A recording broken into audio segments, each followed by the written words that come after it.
안경 때문에 뛰어놀 때마다 불편해하는 우리 아이, 렌즈를 끼고 잠만 자면 맑은 시야로 찾을 수 있다면 어떨까요? 마법이 아니고 실제로 가능한 이야기입니다. 아이들의 시력 관리와 편안한 하루를 돕는 드림 렌즈, 그 비밀을 지금 바로 풀어드리겠습니다.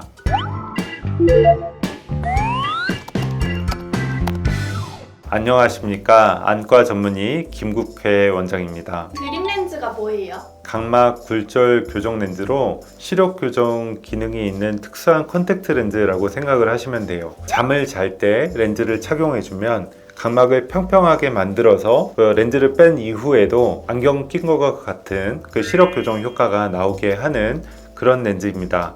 지속적으로 착용을 하게 되면 근시 진행을 억제해주는 부가적인 효과도 있습니다. 성장하고 있는 아이들이 이제 처음 안경을 시작할 때 많이 이제 고려를 하게 되는 그런 치료법이고, 근시 진행을 50% 정도 이제 줄여주는 것으로 이제 입증이 되어 있어서 근시가 더 진행돼서 이제 시력이 떨어질까봐 걱정되는 경우, 특히 이제 부모님이 고도근시이셔서 아이가 유전적인 영향으로 이제 그 심한 근시가 될까봐 이제 걱정되는 경우에 많이 착용을 시키고 있습니다. 근시가 진행되는 요인을 크게 이제 두 가지로 생각을 하거든요. 네, 첫 번째는 이제 그 유전적인 요인이고요. 두 번째가 이제 조절작용을 많이 할수록, 조절작용이라고 하는 게 우리가 가까운 거리를 많이 볼수록 눈에 수정체의 조절작용을 많이 하게 되는데, 조절작용을 많이 할수록 근시가 진행되는 걸로 되어 있어요.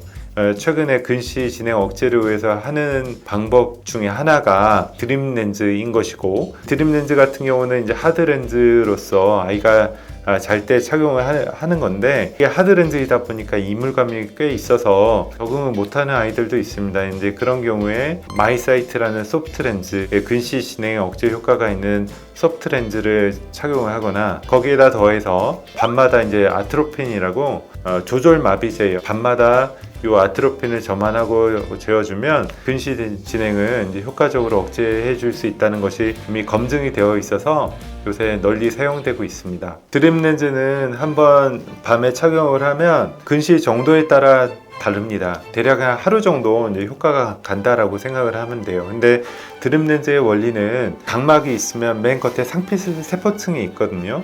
이 상피세포층은 열흘에 한 번씩 교체가 이루어지는데, 각막을 누르면 상피세포가 재분배가 됩니다. 그 가운데 부위는 평평해지고 이제 주변부로 이제 몰리게 돼요. 그래서 하루하루 착용할 때마다 이제 시력이 점점 올라갑니다. 그리고 이 렌즈를 착용을 이제 안 하면 다시 서서히 이제 각막 상피세포가 탈락될 부분 탈락되면서 다시 원래 상태로 돌아가는 거죠. 한 열흘 정도 지나면 다시 원래 상태로 돌아오는 거예요. 안경을 쓰면 더 눈이 빨리 나빠진다라는 얘기를 하잖아요. 근데 그게 일부 사실이거든요. 그래서 이제 근시 안경을 착용을 하면 중앙부는 망막에 선명하게 상이 맺히지만 주변부는 망막의 뒤쪽에 상이 맺히게 돼요. 근시 안경을 착용을 하면.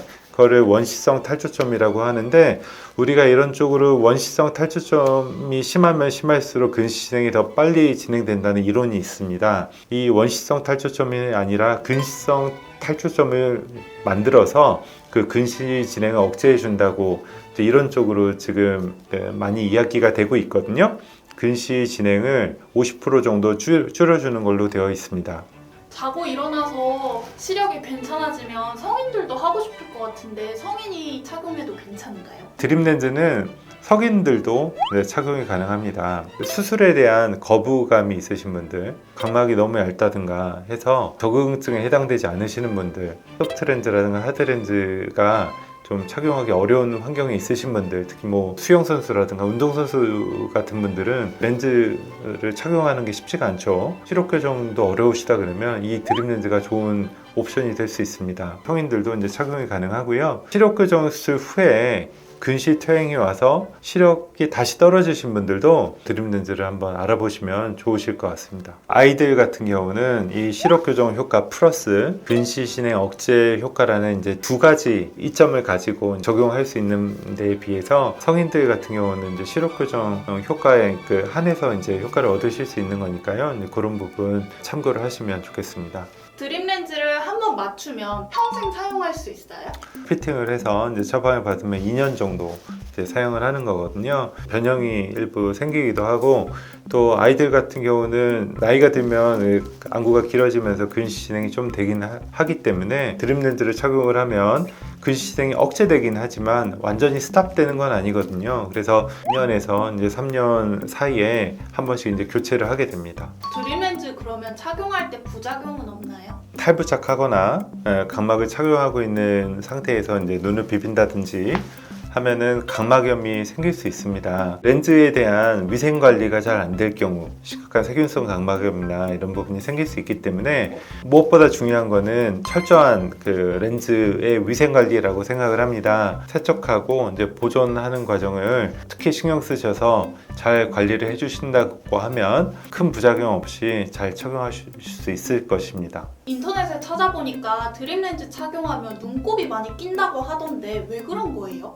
드림 렌즈도 일종의 이물질이다 보니까 그 렌즈를 착용하고 계시면 이물질에 대한 염증 반응처럼 이렇게 분비물이 많이 나올 수 있습니다. 아주 심한 염증으로 이어지는 경우는 극히 드물고요. 깨끗한 면봉으로 그걸 닦아주시고 눈물약 좀 자주 넣어주시면 큰 문제가 되지 않겠습니다. 걱정 안 하셔도 됩니다. 드림렌즈 관리 포인트 3가지를 꼽아주실 수 있을까요? 자, 첫 번째는 위생 관리가 제일 중요할 것 같아요. 우선 렌즈를 착용 전 또는 빼기 전에는 꼭 손을 잘 닦아주세요. 렌즈 세척을 잘 해야 됩니다. 전용 세정액으로 잘 닦아주시고 또 렌즈 케이스도 주기적으로 교체해 주셔야 됩니다. 두 번째 포인트는 렌즈의 착용 시간입니다. 최소한 6시간에서 8시간 정도는 착용을 해 주셔야 되고, 여기서 한 가지만 더 말씀드리면 똑바로 누워서 자는 게 되게 중요하거든요. 각막 중심부가 눌리는 게 굉장히 중요합니다. 근데 아무래도 옆으로 기울여서 자게 되면 중력이 각막 가운데에 작용하기가 쉽지 않겠죠. 그래서 가능하면 옆으로 모로 누워서 자지 않도록 부모님께서 돌봐주시면 좋을 것 같습니다. 또 마지막으로 세 번째는 정기검진을 잘 하는 겁니다. 각막이 제대로 가운데에 잘 눌리고 있는지, 혹시 스크래치 같은 거 나지 않았는지 잘 봐주는 게 중요하거든요. 3개월에 한 번 정도는 정기검진을 받으시도록 하셔야 될 것 같습니다. 오늘은 드림렌즈에 대해서 알아봤습니다. 궁금하신 부분이 있으시면 댓글 남겨주시고요. 앞으로 더 좋은 내용으로 찾아뵙도록 하겠습니다. 감사합니다.